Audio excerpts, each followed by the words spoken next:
Vamos lá então, vamos continuar aqui com a codificação desse menu de importação. Lembrando aí quem está chegando nesse vídeo direto, que você deve assistir o vídeo anterior, onde a gente demonstrou aí quando a gente dá a entrada de um produto acabado, ele vai fazer a saída automática das matérias-primas que correspondem à composição desse produto automaticamente e lançar essa saída lá na nossa guia de fluxo de matérias-primas e o produto na guia de produtos acabados, ok? Então, o código que faz tudo isso aqui está dentro do botão salvar. Vamos entrar nele aqui e vamos tentar explicar para que fique entendido aqui alguns conceitos. Então, quando eu apertar o botão salvar, ele vai declarar aí mais de uma dezena de variáveis que ele vai estar utilizando aí ao redor, no decorrer do código. Então, ele tem duas opções ao apertar o botão salvar. Se for entrada, correto, ele vai já testar os campos que estão preenchidos, data e o número do documento da ordem de produção, senão ele não segue adiante. Se for entrada, ele vai jogar os nossos produtos lá da guia produtos acabados, vai fazer essa entrada, e se for saída, caso contrário, se for saída, aqui ele vai continuar a questão do código aqui, caso o lançamento seja saída, ele vai fazer a saída de lá, mas isso mediante a importação de um XML, que você vai estar dando a saída de um produto acabado, então você vai dar a entrada por ordem de produção e a saída por XML ou lançamento manual desses produtos acabados. Quando eu faço, melhor dizendo, a entrada de um produto no meu estoque de produtos acabados, além de lançar na guia fluxo de produtos acabados, adicionando mais unidades desse produto lá, ele vai ter que nesse mesmo momento fazer a saída dos componentes deste produto lá das minhas matérias-primas. Então, o laço que vai capturar as informações lá no list box e dos text box para lançar dentro da nossa guia fluxo de produtos, eu já mostro aqui, né, ele pega as informações da list ou então das text box, ele calcula o saldo do produto, que é aquele saldo que eu mostro tanto na guia de fluxo de produtos acabados quanto na guia de matérias-primas. Então ele faz um laço somando todos os campos onde o código aparece para calcular o saldo.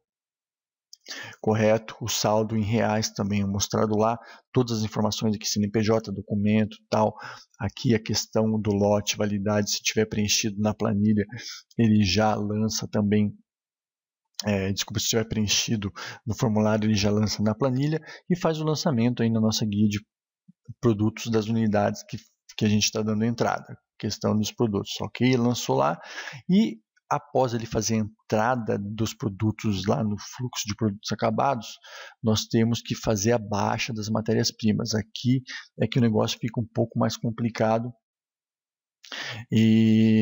porque eu vou estar lidando com vários objetos e de locais diferentes, e eu crio também para armazenar os códigos dos insumos que fazem parte do código desse produto dentro de uma matriz aí variável. Então eu crio uma matriz variável, ou seja, uma matriz que vai ter quantidade diferente, ter um tamanho diferente para cada produto que ele capturar. Então, por exemplo, num produto que tem 4 insumos que são usados na produção, ele vai ter 4 linhas e 2 colunas. Na primeira coluna eu armazeno o código dos insumos e na segunda coluna a linha onde ele está guardado lá dentro da planilha de composição. E para saber quantas linhas, quantos insumos cada produto tem, eu utilizo um laço aqui que ele vai pegar lá na minha planilha 11 que é a planilha de composição aqui. Então ele percorre toda a coluna 1, quando ele encontrar o código do produto que faz parte do que a gente está lançando no estoque, ele vai fazer um contador, então ele vai passar contando. Aqui no caso do exemplo que a gente utilizou no vídeo anterior, aí, é um produto que tinha 6 insumos, então ele deu um contador aqui, contou que tem 6 e ele já cria a matriz aqui. Como eu estou criando uma matriz variável, eu uso aqui o redim, senão seria só dim. Então eu crio o redim, a matriz com a quantidade de itens que eu tenho dentro da minha variável, com 2 colunas. Beleza? Essa parte aqui fica tranquila. Depois que eu crio essa matriz, como se fosse uma tabela virtual aí que eu vou utilizar para armazenar valores e depois fazer a leitura deles. Eu vou armazenar os códigos dentro dessa matriz. Então, eu vou fazer um novo laço, que eu vou percorrer aí a minha coluna, a minha planilha 11, que é a guia de composição dos produtos. Então, quando ele encontrar lá na minha coluna 1 um valor que for igual ao código do produto, ele vai armazenar o valor que ele encontrar na coluna 5 dentro da posição 1, na primeira coluna, e na segunda coluna ele vai armazenar a linha respectiva, porque aqui eu estou percorrendo as linhas, e ele armazena a linha em que esse produto, em que essa matéria-prima está armazenada. Então nada mais é do que dentro da guia composição, ele vai percorrer as linhas, quando ele encontrar o código do nosso produto, ele vai armazenar na primeira posição da matriz o código do ingrediente e a linha onde ele está guardado, para depois vir buscar a quantidade que ele vai ter que multiplicar, beleza? Para poder dar a saída correta da quantidade que a gente precisa. Então, aqui eu coloco alguns message box aqui, que enquanto eu estava criando o código, normalmente eu coloco o message box com as variáveis para testar se ele está buscando os valores corretos, para ver se eu estou no caminho certo. Então, eu coloco comentado aqui, porque eu deixei por causa da criação mesmo. Então, aqui, ó, o próximo laço que a gente vai fazer vai ser para fazer esse lançamento aí de entrada e de saída no nosso fluxo de matérias-primas, e o fluxo de matérias-primas está dentro da nossa planilha 7.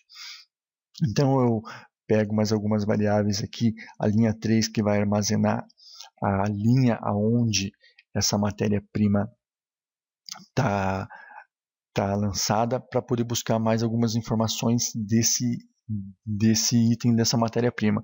Então eu faço aqui busco o código código F, que eu coloco o código if, que seria o código que eu estou usando ali no fluxo das matérias-primas, vai ser igual ao valor que eu tenho dentro da minha matriz na posição 1. Então, como eu estou usando um for 1 até a quantidade de insumos, como aqui eu tenho 6 insumos, ele vai fazer o laço da minha primeira matéria-prima até a 6ª matéria-prima que eu tenho armazenada dentro dessa matriz.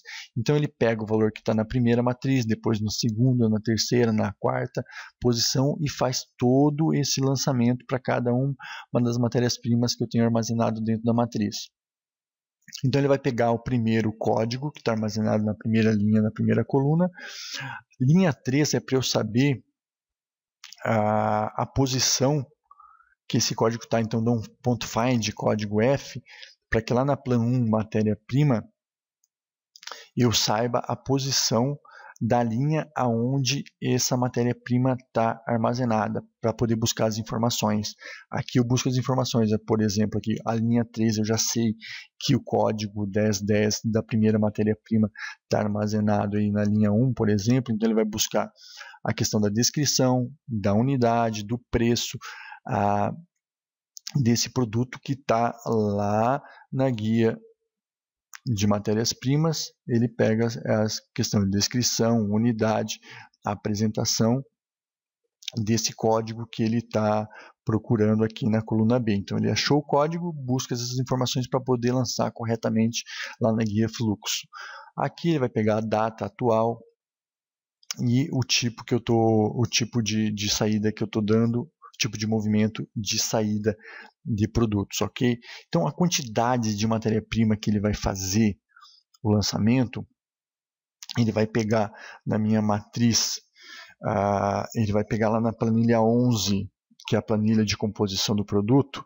Então aqui eu abro a linha que ele vai estar utilizando para buscar essa informação, vai estar dentro da minha matriz na posição 2, na segunda coluna da matriz, onde eu armazenei a informação da linha. Então, como eu criei a matriz com 2 posições, a primeira a matéria-prima, a segunda posição, aqui ficou uma maneira fácil de eu pegar, saber onde ele ficou armazenado, só ir lá nessa linha, lá na planilha 11 e buscar a quantidade de produto que eu estou utilizando na composição. No caso, ele está buscando aqui na coluna 8, a quantidade de insumos que eu estou utilizando para essa produção. Então ele pega a quantidade de MP lá na planilha 11, na matriz que ficou guardada a posição da linha, na coluna 8. Correto? E a quantidade de produto que aqui eu coloco o CDEC, eu estou forçando a formato decimal aqui do produto, porque caso tenha várias vírgulas, ou seja, uma produção quebrada, aí ele apareça as casas decimais também. Apesar de já ter declarado doble lá em cima, eu ainda coloco aqui o decimal. E a quantidade de produto ele vai pegar na própria list view, lá na própria list view aqui, eu estou dentro do laço I ainda, que é o primeiro for que a gente utiliza aqui, ó, porque eu tenho esse for, depois o outro for, por isso que às vezes passa a confundir um pouco, porque vão se compondo laços um dentro do outro aqui, então tem que ficar muito ligado para não se perder. Então eu pego a quantidade que ficou lançada dentro do meu formulário aqui, ó, dentro da posição de quantidade, ele pega essa posição aqui para fazer aquela multiplicação. Então ele multiplica, ele acumula esse valor dentro da variável quantidade de produto, e a entrada ou saída vai ser o que? Vai ser apenas a multiplicação da quantidade de matéria-prima que eu capturei lá na minha composição do produto com a quantidade de produto que eu estou dando a entrada de produtos acabados. Então ele pega 20 unidades, por exemplo, que a gente tinha lá e multiplica por 0,6, que é a quantidade respectiva desse ingrediente, faz a multiplicação e multiplica por menos 1 também aqui, porque eu estou fazendo a saída desse produto. Então ele vai jogar essa multiplicação aqui na guia fluxo como o valor 12, que é a multiplicação do 20 unidades que a gente deu saída por 0,6. Beleza, então essa variável está armazenada e a gente vai para frente. Continuando aqui, a gente calcula o saldo do produto novamente. A gente está lançando a guia fluxo, então ele calcula para esse código de fluxo, aqui eu coloquei código IF, código F. Para esse código de matéria-prima, ele calcula o saldo também e armazena essa informação para depois lançar na planilha.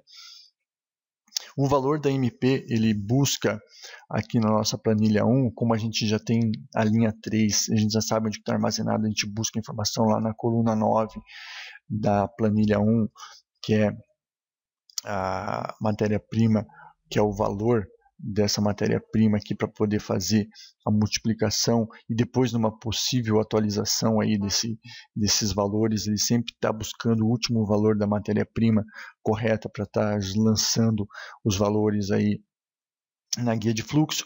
O valor total vai ser o que? A entrada de produtos vezes o valor da MP, vezes o valor da matéria-prima que a gente capturou aqui em cima. E essas variáveis vão sendo armazenadas aqui. Calculamos o saldo, jogamos o CNPJ aqui, no caso, para não ficar vazio, tudo como 9.